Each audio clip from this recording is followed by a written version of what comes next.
नमस्कार, मैं रवीश कुमार। ऐसे बहुत कम दिन बचे हैं जिस दिन कोई इतिहास ना बना हो। दिन के कंधे पर इतिहास का बोझ बढ़ता ही जा रहा है। अब बिना इतिहास के सोमवार या बुधवार आता ही नहीं है। कोई दिन ऐसा नहीं आता कि लोग ट्विटर पर जयंती, पुण्यतिथि, जय पराजय, शिलान्यास, उद्घाटन, स्थापना दिवस वगैरह वगैरह ना मनाते हों। इसकी सूची और भी लंबी हो सकती है।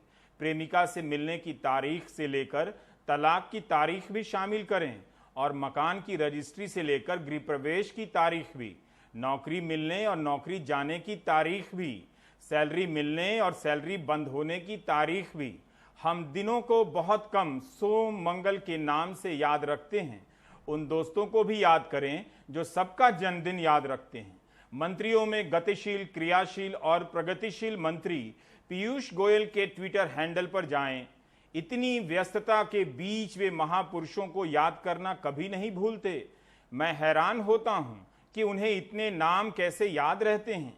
29 जून से 29 जुलाई के बीच रेल मंत्री ने ट्विटर पर जन्मदिन, जयंती और पुण्यतिथि पर 11 बार स्मरण किया है। तिलक से भी प्रेरित बताते हैं और आजाद से भी, कलाम से भी प्रेरणा पाते हैं। 3 बार त्योहारों की शुभकामनाएं दी हैं जिन्हें मान लेते हैं याद करने की जरूरत नहीं होती। भारत की राजनीति में यह बीजेपी का सबसे बड़ा योगदान है। क्रांतिकारियों और महापुरुषों को खोज खोज कर दिवस मनाए जा रहे हैं। कांग्रेस भी अब मनाने लगी है, दूसरे दल भी मनाने लगे हैं। यानी दिन अब वो दिन नहीं रहे कि खाली हाथ आए और चले गए। अब तो दिन की शुरुआत हम दिन के इतिहास से करने लगे हैं। दिन इतिहास में दर्ज होता है या इतिहास दिन में दर्ज होता है। कोरोना के टाइम में कच्चा पापड़ पक्का पापड़ करने से कोई फायदा नहीं है। इतिहास को दिनों की फैक्ट्री से निकालने वाले इतिहासकार इन दिनों दिन गिन रहे हैं।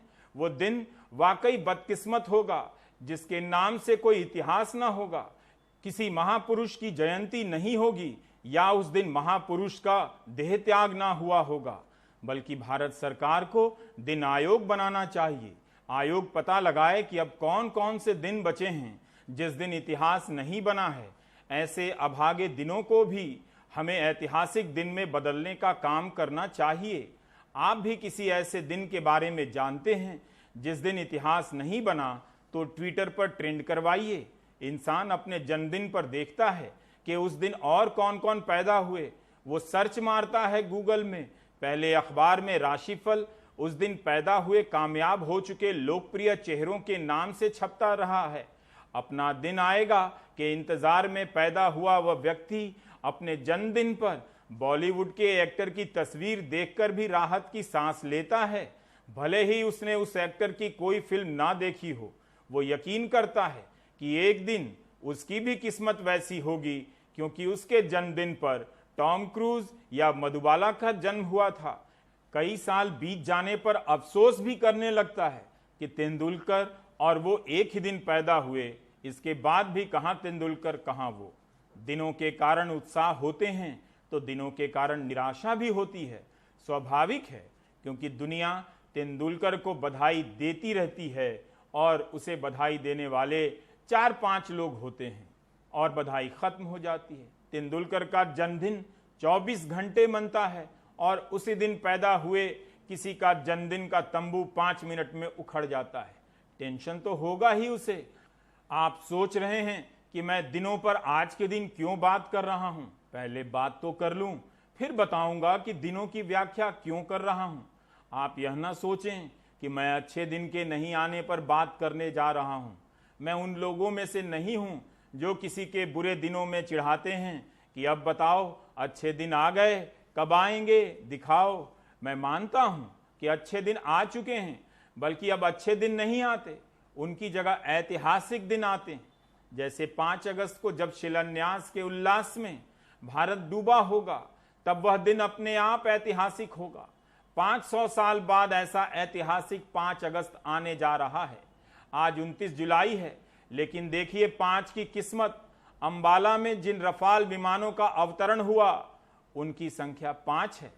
यही वो तर्क प्रणाली है जिससे व्हाट्सएप यूनिवर्सिटी में पढ़ने वालों के दिन बन जाते हैं। काश 9 और 2 का जोड़ भी 5 होता, तो और मजा आता। 2 और 2 का 5 होता है, नहीं होता तो मुहावरा नहीं बनता। एनीवे, आप सभी ने अपनी सोच में अच्छे दिन की समझ का दायरा छोटा कर लिया है, जबकि आपको उससे भी बड़ा और व्यापक दिन दिया जा रहा है। ऐतिहासिक दिन, हिस्टोरिक डे, वो दिन जिस दिन इतिहास बनता है। जैसे 8 नवंबर 2016 को नोटबंदी हुई थी, उस दिन के बाद से भारत में सफेद धनों की गंगा बहने लगी। मार्च को भी ऐतिहासिक दिन का तोहफा मिला, जब 24 मार्च को तालाबंदी हुई और करोड़ों लोग खुशी खुशी बेरोजगार हो गए। लाखों लोगों की सैलरियां आधी हो गईं। ज्यादा में जीने वाले लोगों ने तुरंत ही कम में जीना सीख लिया। वे उपभोक्तावादी से आध्यात्मिक हो गए। इसलिए 24 मार्च का दिन ऐतिहासिक है। नौकरी जाने के डर से जीने वाले लोग अब नौकरी जाने के बाद जीना सीख गए हैं। उन्होंने देख लिया कि नौकरी चली गई है, फिर भी वे जी रहे हैं। 1957 में मदर इंडिया आई थी। क्या गाना था? दुख भरे दिन बीते रे भैया अब सुख आयो रे। इस गाने ने बता दिया था कि अच्छे दिन तभी आ गए हैं, मगर वो सुख और दुख के दिन थे, छोटे मकसद वाले दिन। अब तो आपको इस तरह के कई ऐतिहासिक दिन दिए जा रहे हैं जो अच्छे दिन से भी काफी बड़े हैं। ऐतिहासिक दिन अच्छे दिन से कहीं ज्यादा टिकाऊ होते हैं। दिन कई प्रकार के होते हैं। अच्छे दिन होते हैं, बुरे दिन होते हैं, अभागे दिन भी होते हैं। दिन चले जाते हैं, दिन फिरते हैं, दिन गिने जाते हैं। श्रेष्ठ दिन वो होते हैं जिस दिन इतिहास बनता है। कुंजी की किताब से इतिहास पढ़ने वाले लोग दिन को इतिहास समझ रहे हैं। इससे साबित होता है कि भारत में पेशेवर इतिहासकार से ज्यादा सफल कुंजी लिखने वाले इतिहासकार रहे हैं। दिनों पर इतना लंबा लेक्चर क्यों दिया? अभी तक मैं 1090 शब्द बोल चुका हूं। दरअसल मैं एक चैनल का कार्यक्रम देख रहा था, रफाल आने वाला था। उस कार्यक्रम में आया नहीं था। उसे देखकर लगा कि अच्छे दिन एंकरों के आ गए हैं। जब आप मेहनत ना करें और प्रोग्राम को भरने के लिए एक ही बात को 10 बार दोहराएं, तो इससे अच्छे दिन क्या हो सकते हैं। और उससे भी ऐतिहासिक दिन क्या होगा कि आप देख रहे हैं, लोग देखते तो हैं ही। इसका एक फॉर्मूला बताता हूं, कार्यक्रम के भरने का फॉर्मूला, जैसे मैं खुद इस वक्त भर रहा हूं।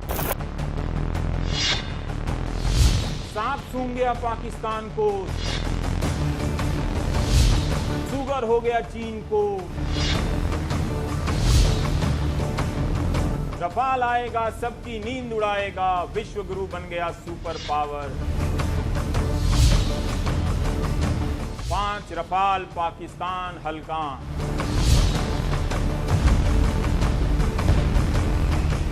इस तरह की पंक्तियों को एंकर बार बार बोलता रहता है। स्क्रीन पर रंगीन पट्टियां आती जाती रहती हैं, चमकदार तरीके से आपकी आंखों में चमक पैदा करती हैं। ऐसा लगता है नौचंदी का मेला है।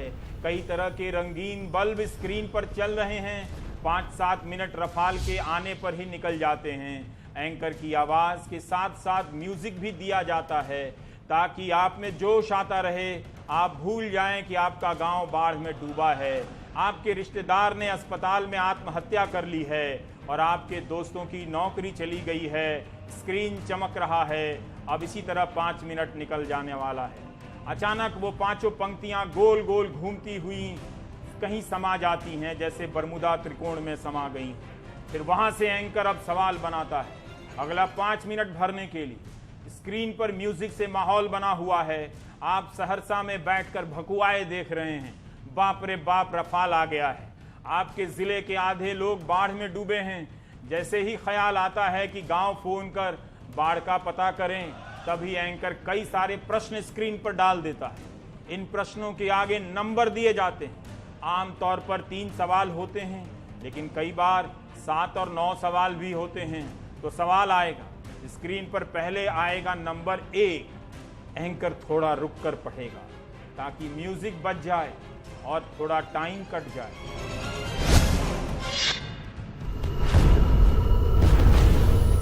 हाँ, तो पहला सवाल आता है, क्या रफाल के आने के बाद आंख मिला पाएगा पाकिस्तान? क्वेश्चन मार्क, प्रश्न चिन्ह। अब ये सवाल कुछ सेकंड तक स्क्रीन पर लटका हुआ है। म्यूजिक बज रहा है, एंकर चेहरे का भाव बदलता है, तभी नंबर 2 स्क्रीन पर धमाके की तरह आता है। लगता है कि सवाल नंबर 2 आ गया है।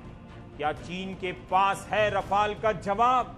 आप सहरसा और कोटा में बैठे सोचने लगते हैं कि चीन और पाकिस्तान के पास रफाल का जवाब नहीं हो सकता है। आपकी नौकरी चली गई, फीस देने के पैसे नहीं है, उसका जवाब नहीं तो रफाल का कैसे होगा? कमाल है। लेकिन रफाल का जवाब नहीं है, ये बड़ा सवाल है। वैसे भी रफाल ने आपकी नौकरी नहीं ली है। आप अपने सवाल को भूल जाते हैं। चीन और पाकिस्तान के सामने फ्रांस से मंगाकर रखे गए सवाल में उलझ जाते हैं। स्क्रीन पर सवाल लटका हुआ है। तीसरा सवाल आने का इंतजार हो रहा है। तब तक 1 मिनट और निकल जाता है। तभी म्यूजिक में तबले का टोन आता है, ढैं ढैं ढैं ढनाढन।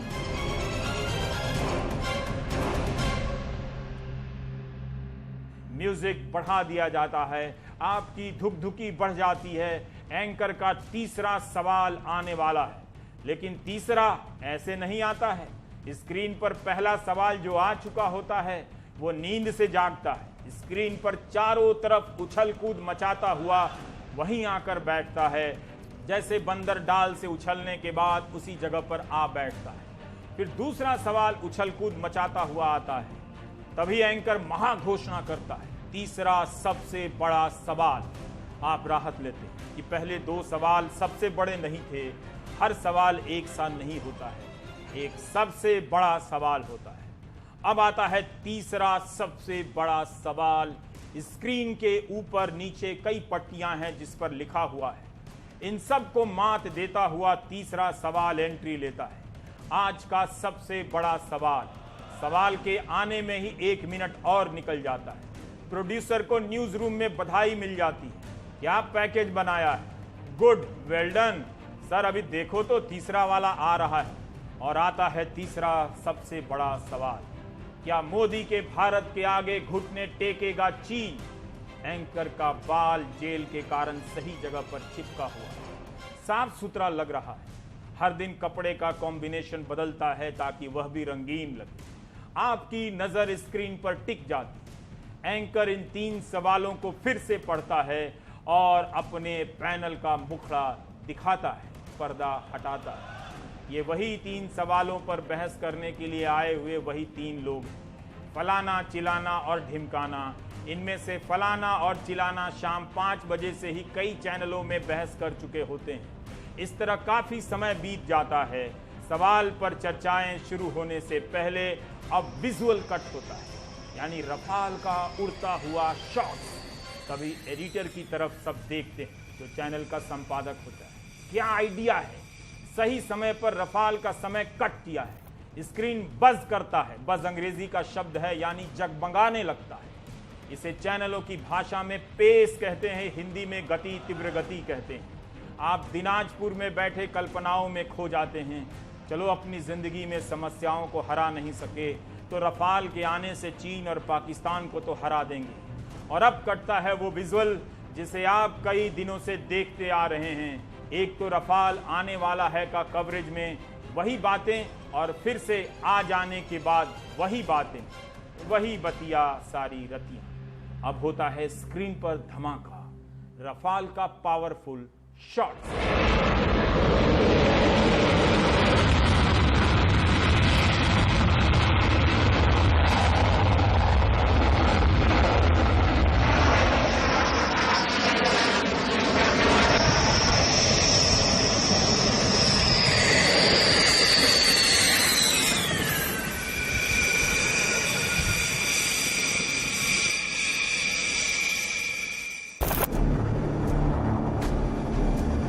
बस नट बोल्ट खोलकर ही दिखाने का मौका नहीं मिला, वरना न्यूज चैनलों के एंकर रफाल के सारे कलपुर्जे खोल देते, एक एक नट का ब्यौरा बताते और फिर से सारे पुर्जे को कस देते, रफाल ही बना देते। एंकरों की संभावनाओं को कम आंकने वाले हमेशा धोखा खाते। आलोचक 5 लड़ाकू विमानों के अवतरण के महा कवरेज को मामूली समझने की भूल कर रहे हैं। न्यूज चैनल पुर्जा का हाल बताकर कोई भूल नहीं कर रहे हैं। वे कभी भूल नहीं करते।